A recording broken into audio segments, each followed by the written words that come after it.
Clave del día, como decía José Antonio Widner, y algunas de las cuestiones que estaba lanzando ahora mismo se las vamos a plantear en los próximos minutos a Juan Ramón Caridad, director de GAM para Iberia y también para Latinoamérica. Juanra, muy buenas.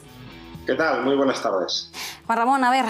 paro en China, como decíamos, ¿no? Crecimiento del PIB del 4,9%, se esperaba un 5%, venimos de un 7,9% que era el dato pasado en tasa interanual, pero bueno, en el desglose de esos datos de PIB vemos una desaceleración en las tres partes claves de la economía, ¿no? Industria, construcción y también servicios. ¿Cómo nos tomamos el dato? Luego ya te plantearé el tema de la estanflación, hasta qué punto puede tener un impacto en el viejo continente, pero desglosando el dato en sí, ¿qué es lo que estás viendo? ¿Dónde tenemos que poner la mirada? Es un dato buscado y deseado por el propio gobierno chino, y es verdad que con el ojo occidental uno siempre tiene el deseo de ver a China creciendo a gran velocidad, pero hay varios factores que son importantes. El primero es que desde noviembre-diciembre del año pasado llevan intentando templar los crecimientos. El que China creciera tan fuerte en un entorno además inflacionista era un problema. Primero por la estabilidad social, segundo por temas de cuellos de botella y problemas de producción. No es muy saludable que estemos teniendo en China, por ejemplo, pues más de 100 buques haciendo cola para entrar en los principales puertos, o por citar otro dato, que en Guangdong, uno de los grandes centros manufactureros, haya más de 150.000 compañías que estén teniendo problemas de suministro eléctrico. Y luego hay otro factor más a medio o largo plazo, y es que China ya no es una economía con una edad media del trabajador muy juvenil. El trabajador medio chino tiene más de 50 años, en torno a 54, y es por eso por lo que China cada vez va más a una economía de servicios, está intentando enfriar su economía, situar los crecimientos en el entorno del 5%, y por lo tanto esos crecimientos que hemos vivido post pandemia del 8, del 9, no son ni sanos ni deseables por parte del gobierno de Pekín. Mirando al impacto que pueda tener este dato sobre el resto de las economías, al igual que calibrábamos el impacto de Evergrande, que también, Juan Ramón, te preguntaré sobre ello, al final no estamos dejando de hablar de la segunda economía más importante del mundo. Si China estornuda, ¿cómo puede sentar para el resto de las economías mundiales? Pero lo está haciendo a posta, que yo creo que es lo importante. Obviamente vamos a tener un enfriamiento no solo este mes, sino los próximos meses, porque lo que China viene haciendo es restringir ellos el crédito. Estamos viendo, cuando hablamos de PIB, variables flujo. Es cuánto crecemos este septiembre-octubre respecto al septiembre-octubre pasado. Y eso, si en noviembre y en diciembre el gobierno chino ha estado artificialmente restringiendo el crédito, pues es lógico que en los próximos 3-6 meses vayamos a ver una ralentización, y por eso es perfectamente válido el debate. Pero Europa sigue creciendo a niveles nunca vistos desde que yo nací, y no soy tampoco un teenager. Y en Estados Unidos los crecimientos siguen siendo muy sólidos. El miedo es libre, pero en ese sentido no es un tema que sea que China no pueda dar más crecimiento, y todo lo que está ocurriendo de los cuellos de botella en el fondo está embalsando, está acumulando una producción que vamos a ir viendo en los próximos meses, y todo esto sirve también para frenar la inflación, que sería el verdadero problema en China. Hemos tenido datos en China de inflación mayorista por encima del 10%. Lo que preocupa al gobierno chino es la estabilidad social, por lo tanto más los bienes de primera necesidad, y los IPCs en China no se han estresado gracias al precio del porcino, que esto suena un poco así friki, pero es importante entender que los precios de los alimentos en China se han controlado, pero hay otras partidas como el precio del pescado que se ha incrementado en un 50%, por no citar el tema de materias primas y de faltas de suministro. Así que cuando veamos a China, lo importante entender es que si sigue creciendo al 5% y más con Congreso el año que viene, en 2022, pensar que Xi Jinping y el gobierno chino va a ir a un Congreso y a definir los planes quinquenales con una economía en esta inflación, yo creo que es demasiado pesimista. Y ya digo, lo importante es fijarse que la inflación subyacente esté controlada y que China crece no porque no pueda, sino porque no quiere. No porque no puede, sino porque no quiere. Nos quedamos con ese titular interesante. Juan Ramón, mientras tanto, sí que es cierto que hoy cuando calibrábamos, cuando analizábamos el dato, hacíamos referencia, alusión a la crisis energética, también a los problemas en esos cuellos de botella, ¿no? en la cadena de suministro. También hacíamos referencia a lo que ha estado ocurriendo en los últimos meses, esa crisis inmobiliaria por parte de Evergrande, que al final, bueno, pues en estas últimas semanas estamos viendo también cómo otras promotoras inmobiliarias están teniendo problemas importantes de liquidez. Cuando estalló todo lo de Evergrande, sí que es cierto que nos llevamos las manos a la cabeza, hubo un temor muy generalizado y de hecho algunas de las caídas que vimos en bolsa se justificaron por eso, aunque luego otros analistas nos dijeron que realmente no tenía nada que ver las caídas que veíamos en bolsa con el tema de Evergrande, pero sí que había el temor de que se produjera otro Lehman, pero asiático, y que el riesgo fuera más bien sistémico y que pudiera afectar al resto de regiones del mundo. Ahora mismo, cuando miramos a esa crisis inmobiliaria en China, ¿cuál es la perspectiva que tienes, Juan Ramón? ¿Hasta qué punto realmente esto puede seguir agravando, la situación se puede ir agravando, y hasta qué punto el gobierno chino tiene controlada la situación? Porque los últimos mensajes que hemos recibido es que realmente no hay nada de lo que preocuparse. Los spreads de deuda renta fija asiática están hablando y son buenos datos. Todo lo que tiene que ver con high yield asiático ha tenido una ampliación de 425 puntos, o sea, quiere decir que el mercado ahí está muy estresado y hay una cierta preocupación. O sea, empresas que necesiten del ciclo económico para garantizar el pago de su deuda, pero en cuanto vemos el CDS de China o vemos la deuda china soberana o vemos cualquier tipo de crédito público asiático, vemos que el impacto de Evergrande ha sido mucho más reducido de lo que se dijo en un primer momento. Cualquier comparación con Lehman es simplemente injusto, y también, nuevamente, si echamos un poco la vista atrás, lo de Evergrande no digo que sea buscado, pero sí que está teledirigido por el gobierno chino. En agosto de 2020 fue el gobierno chino el que a todas las constructoras les dijo: quiero que tengáis una serie de criterios, de líneas rojas, no quiero que vuestros pasivos superen el 70% de los activos, no quiero que vuestra deuda a corto plazo supere la liquidez, y definió una serie de colores: amarillo, rojo, naranja y verde, para definir el estado de todas las constructoras. Evergrande estaba en rojo, en diciembre siguió mejorando, pero no lo suficiente, y en mayo, casualmente, el gobierno chino decide hacer un stress testing a todos sus bancos para ver cuál sería el impacto de una brusca caída en el sector inmobiliario. Así que yo creo que en ese sentido ellos tienen los datos y hacen el seguimiento, y no es algo que ni mucho menos pillara por sorpresa y que no fuera en parte, no digo provocado, pero sí claramente controlado. Luego, ¿por qué está ocurriendo todo eso? ¿Por qué es previsible que el sector inmobiliario en China siga bajo presión? Pues porque se están preparando para el próximo Congreso, y en el próximo Congreso lo que verdaderamente es importante es el problema que está empezando a tener China con la componente demográfica, con que no tienen una predisposición los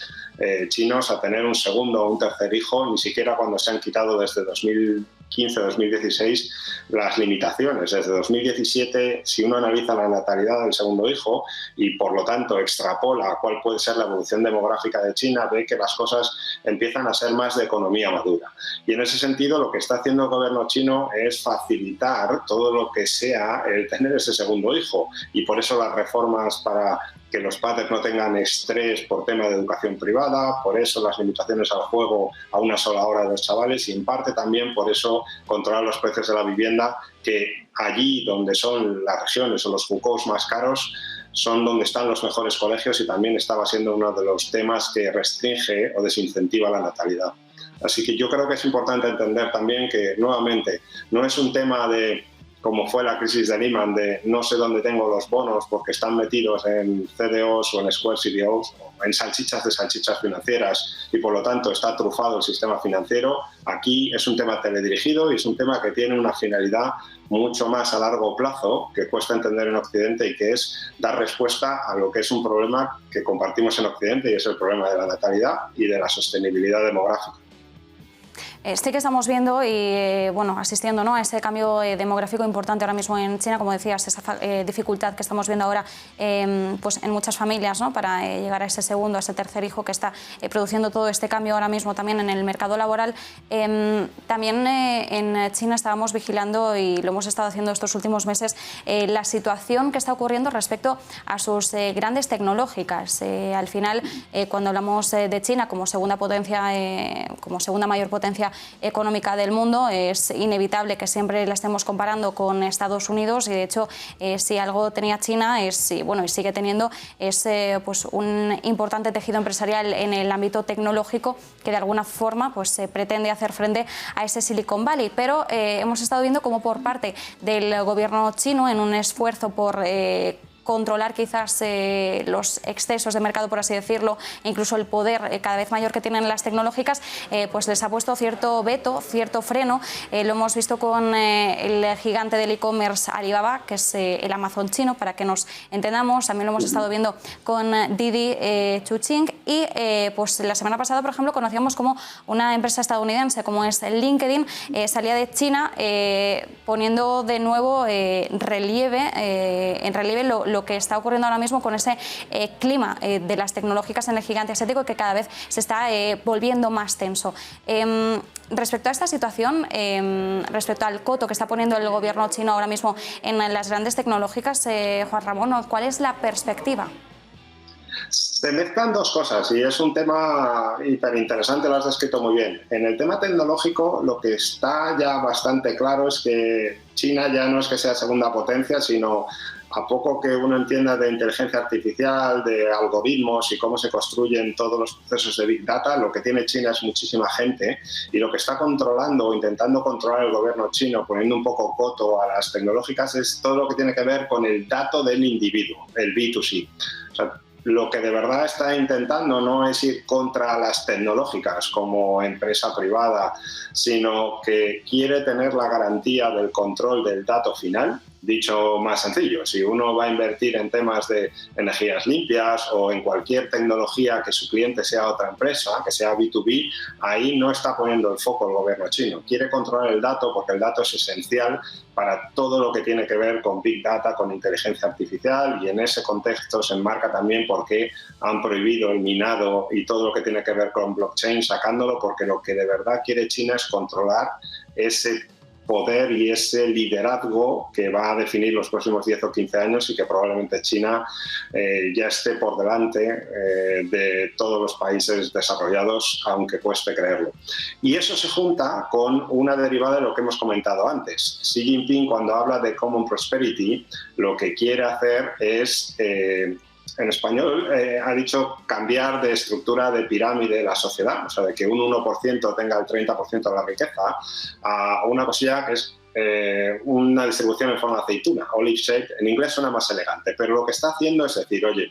en China se ha permitido que el 1% de la población tenga el 30% de la riqueza. Si no somos capaces de generar una pirámide estable y empieza a haber tensiones sociales, no puede haber tantísimas diferencias entre alguien que vaya en un Super Ferrari y alguien que vaya en un Rickshaw.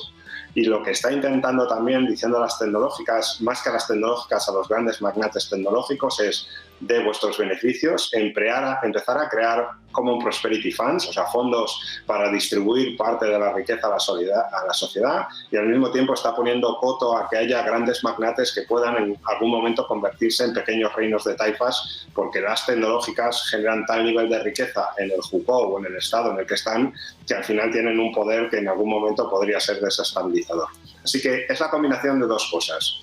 Es controlar el tema de inteligencia artificial y del Big Data y evitar que haya grandes magnates, pero no van contra las tecnológicas, van contra el B2C y no van contra las compañías o el derecho privado, sino van con que un 1% de la población tenga más riqueza de lo que hay, por ejemplo, en un equivalente en Suiza. Hay más ricos en el 1% de China que en el 1% de Suiza, por ejemplo.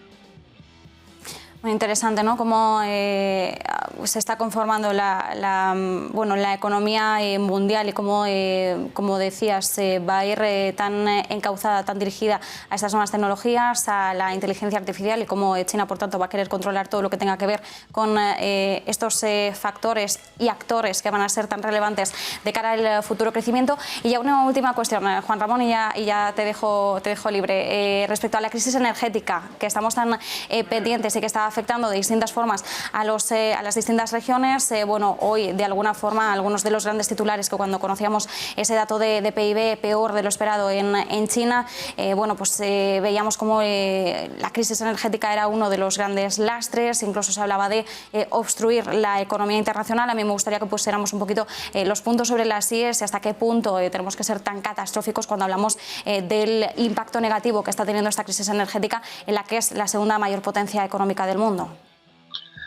En la segunda y en el resto del planeta, y es un tema serio y a mirar, porque es verdad que se pensó que el shock de precios de las materias primas era un tema coyuntural, pero empieza a preocupar en tanto cuanto el propio China ha reculado en su discurso de ir hacia una economía verde y está importando carbón de Australia,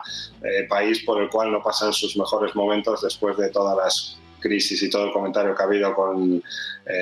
todo el tema de los submarinos y un poco su proximidad al gobierno estadounidense y a Japón. Hay un problema serio y es una discusión que vamos a ver en la cumbre de Glasgow hacia dónde va, pero el mundo tiene que decidir